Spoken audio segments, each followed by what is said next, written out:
नरगिसी फूल। आज आसी जब सुबह सुबह उठी तो खिड़की से बाहर देखते ही उसका चेहरा मुरझा गया। अरे कहाँ चले गए? कल तो यहीं थे। इतने महीने से रोज सुबह दोनों को देखना उसकी आदत सा बन चुका था, और आज जब दोनों अपनी जगह पर नहीं थे तो आसी को कुछ खाली खाली सा लग रहा था। सुबह सुबह बस वो दोनों सामने दिख जाते हैं तो आसी का रोम रोम पुलकित हो उठता था। सुवासित हो उठती थी उसकी सांसें। मन एक अद्भुत खुशी महसूस करने लगता, और सबसे खास बात, इन सबका सकारात्मक प्रभाव पड़ता उसके मन मस्तिष्क पर, और कलम खुद ब खुद कोई गीत लिखने लगती। पता नहीं क्या जादू था उन नरगिसी फूलों में, बस देखते ही मन मचल उठता। शायद असीम का असीम भरा प्यार था उनमें। आखिर उसी ने तो आसी के जन्मदिन पर यह गमला उसे उपहार में दिया था, और फिर दोनों ने मिलकर उसमें नरगिसी फूलों का ये पौधा लगाया था। देखो ना आसी, तुम्हारे लिए काम सौंप कर जा रहा हूँ। कल ही मुझे कंपनी के एक प्रोजेक्ट के लिए दुबई निकलना पड़ रहा है। बस 6 महीने की ही तो बात है, फिर आते ही झट मंगनी और पटब्याह। बस तब तक मेरी यादों को इस पौधे में संजोती रहना। असीम को आसी को बातों में उलझाना बड़े अच्छे से आता था।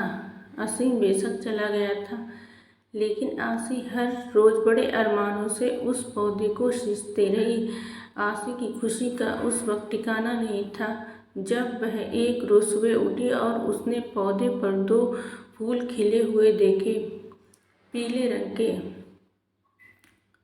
दोनों फूल बिल्कुल एक दूसरे से जुड़े हुए थे, आसी और असीम की तरह। आसी रोज उन फूलों को निहारती रहती और असीम को याद करती।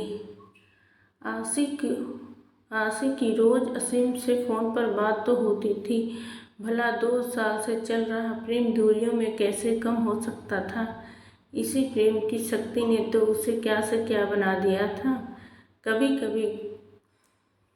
कभी किसी को चिट्ठी पत्री में 2 अक्षर न लिखने वाली आसी की कला आज अनवरत चलने लगी थी। अपने जज्बातों की स्याही में भिगोकर क्या क्या न लिख डाला था उसने। तेरे एहसास में खुद को ऐसे फना कर दिया हमने, जिंदगी बाकी न बची, न तेरे साथ और न तेरे बाद। पता नहीं कैसे एहसास था जो दिल से निकलकर पन्नों पर बिखरते रहते थे। जब भी मन होता आसी नरगिस के फूलों को निहारते हुए खिड़की के पास कागज कलम लेकर बैठ जाती। माँ जब डांटना शुरू कर देती तब सोच पड़ती कि कुछ खाना भी है और घर का कामकाज भी देखना है। पता नहीं पिछले कुछ दिनों से क्या हो गया था।